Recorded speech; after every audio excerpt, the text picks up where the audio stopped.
The first light of morning found Daniel Reed on the shoulder of Route 9, breath visible in cold air, laces tied to boots that had earned more miles than his old sedan.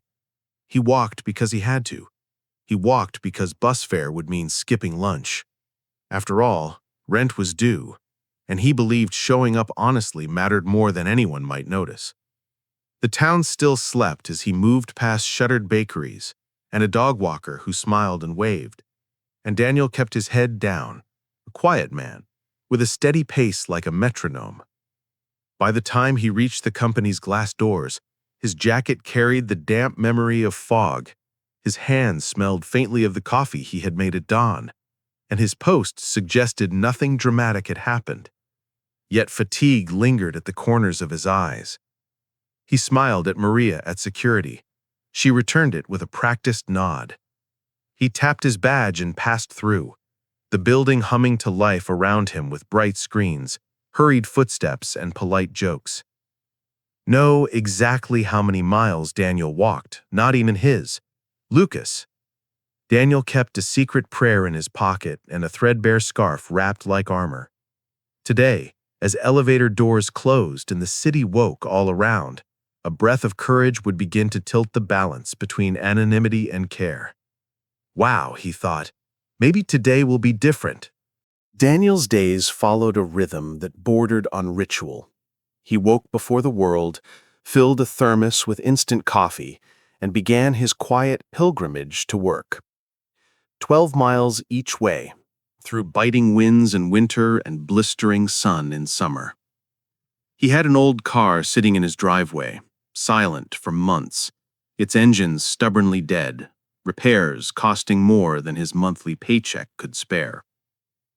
Most people in the office never noticed how he arrived, just that he was always early, polite, and unfailingly dependable. Inside the polished walls of Westwood Manufacturing, Daniel blended into the background, a humble maintenance worker in a sea of suits and high heels. His hands were rough, his uniform faintly frayed at the sleeves, yet his spirit held the quiet dignity of a man who never stopped believing in effort. But lately that belief has been thinning. Every night, when he returned to his small rented room, his feet throbbed. He soaked them in a basin of warm water, staring at the small framed photo of his daughter, Lily. She lived 2 states away with her mother, growing faster than he could keep up with. Each week, he sent what money he could, often choosing her school supplies over his own meals. He told her everything was fine, that work was great, that he drove to the office every day. It wasn't a lie he was proud of, but he couldn't bear the thought of her worrying. His coworkers knew little about his life. To them, Daniel was just Dan, the quiet janitor who smiled too easily and worked too hard. But a few had begun to notice small details. Mud caked on his shoes even on dry days, the faint dampness of his coat in the morning, how his breath sometimes trembled when he arrived before sunrise. Lucas, his manager, once asked lightly if he had taken up jogging. Daniel chuckled and said something about staying fit, and the topic vanished like mist. One Friday evening, the sky cracked open with rain, and thunder rolled over the town. Daniel had stayed late fixing a leaky faucet in the staff kitchen. By the time he stepped outside, it was pouring so hard that the parking lot glistened like black glass. He didn't have an umbrella. Pulling his jacket tighter, he started walking, head bowed, shoes sinking into puddles. Cars hissed past him on the wet road, spraying cold water across his pants. He felt invisible, utterly alone against the storm. At mile 4, his socks were soaked, and each step burned like fire. He stopped briefly under a bus shelter, chest rising and falling with fatigue. His phone buzzed, a text from Lily. "Miss you, Dad. Mom says you're working too much. Please rest." He smiled faintly, thumb hovering over the screen. What could he say? I'm walking home through a thunderstorm because I can't afford a car? Instead, he typed, I'm fine, sweetheart, just finishing up a long day. Lightning split the sky, illuminating the road ahead like a snapshot of struggle. He pressed forward, shoulders hunched, one determined step at a time. By the time he reached his street, the rain had turned his jacket into a second skin. His keys slipped from his trembling fingers twice before he got the door open. Inside, silence. A single flickering bulb, the smell of damp clothes, the faint hum of the refrigerator. He collapsed onto the couch, every muscle aching. His shoes left wet outlines on the linoleum, small symbols of endurance that no one would ever see. That night, as he dozed off, his body still shivering, Daniel wondered how much longer he could keep this up.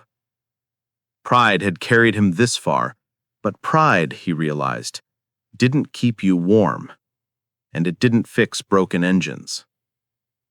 He closed his eyes, whispering into the dark, just one more day, Lord. Give me strength for one more day. The following Monday dawned with a fragile kind of beauty, the kind that fools you into thinking life is lighter than it really is.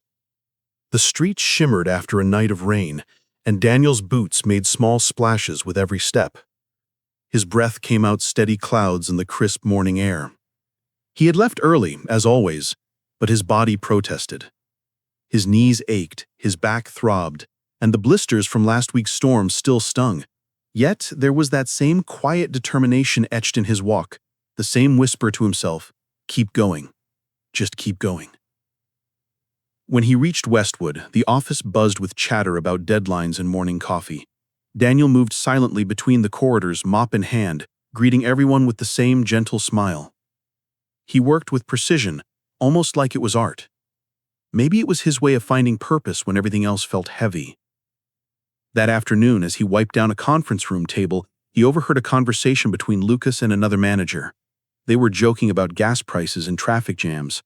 I'd give anything for a shorter commute, one said, laughing. Daniel smiled faintly to himself, the irony stinging sharper than he expected. For him, there was no traffic, only miles of open road and tired legs. Later, during lunch, he sat alone in the break room, unwrapping a simple sandwich. A young intern named Megan entered, cheerful as ever, phone in hand. Hey, Dan. You live nearby, right? You're always the first one here. He nodded, chewing quietly. Sort of nearby, just a long walk away. How long? She asked, curiosity lighting her tone. Daniel hesitated. A few miles, he said vaguely, not wanting to explain further. Megan shrugged and smiled, tossing her hair. That's dedication. I can barely walk from my parking spot to the door. She laughed, but Daniel only smiled back, his silence holding everything he couldn't say. As days passed, little moments began to catch the attention of others. One morning, security camera footage showed Daniel arriving at dawn, drenched from rain, still clocking in early. Another time, a delivery driver mentioned seeing him on the highway walking with a backpack before sunrise. Whispers began to float around the office. People wondered, but no one asked him directly. Then came the coldest morning of the season. Frost glistened on car windshields and the air stung like needles. Daniel's breath came in clouds as he trudged along the roadside, scarf pulled to his chin. Halfway through his journey, a pickup truck slowed beside him. It was Lucas. Daniel, is that you? Lucas leaned out the window, disbelief in his voice. Daniel froze for a moment, caught between pride and exhaustion, but finally opened the door and climbed in. The heater blasted warm air, and for the first time in months, his hands stopped trembling. As the truck rolled towards the city, Daniel looked out the window, the morning sun breaking through clouds. Lucas drove in silence for a while before saying quietly, You shouldn't have to walk like that, Daniel. Not for this job. Daniel smiled faintly, eyes glistening. Sometimes you just do what you have to do, he replied. Lucas didn't answer, but something in his expression changed, a mixture of respect and disbelief. And in that quiet moment, The story of one man's unseen struggle began to stir something far greater than either of them could have imagined. The ride to work that morning was quiet, yet heavy with meaning. Lucas kept glancing at Daniel, as if seeing him for the first time. The man he'd known for years, always early, always polite, never complaining, was suddenly more than a reliable employee. He was a story of perseverance hiding in plain sight. When they pulled into the parking lot, Daniel thanked him with quiet sincerity and stepped out, trying to shake off the feeling of vulnerability. But something had shifted. Lucas couldn't focus that day. The image of Daniel walking 10 miles in freezing air gnawed at him. During lunch, he gathered a few trusted colleagues, Megan, the intern, Mark from HR, and a couple of others, and told them what he'd seen. Their reactions came in gasps and disbelief. "He walks that far? Every day?" Megan asked, her voice soft with shock. "Every day," Lucas said, "and he's never asked for help." Silence settled over the group. Then Mark leaned forward. "We can't just pretend we didn't hear this." By evening, the small group had turned into a quiet movement. Megan created a private message thread calling it "For Daniel." Within hours, word spread across departments. Dozens of people pitched in, some offering rides, others suggesting a fundraiser. The HR team checked company policy, wanting to do it right. Even the CEO caught wind of the story, forwarding a simple line to Lucas. "This is what humanity in leadership looks like. Let's make it right." 3 days later, a plan was in motion. Lucas arranged for Daniel to come to the office an hour late. He didn't tell him why. Daniel almost refused. He never came late, but Lucas insisted. When he arrived, the lobby was strangely full. Coworkers he'd only nodded to in passing stood together, smiling. Megan held a small box in her hands, wrapped neatly with a blue ribbon. Daniel froze, confused. Lucas stepped forward. "Daniel," he began, voice carrying through the room. "Sometimes people do their best work quietly.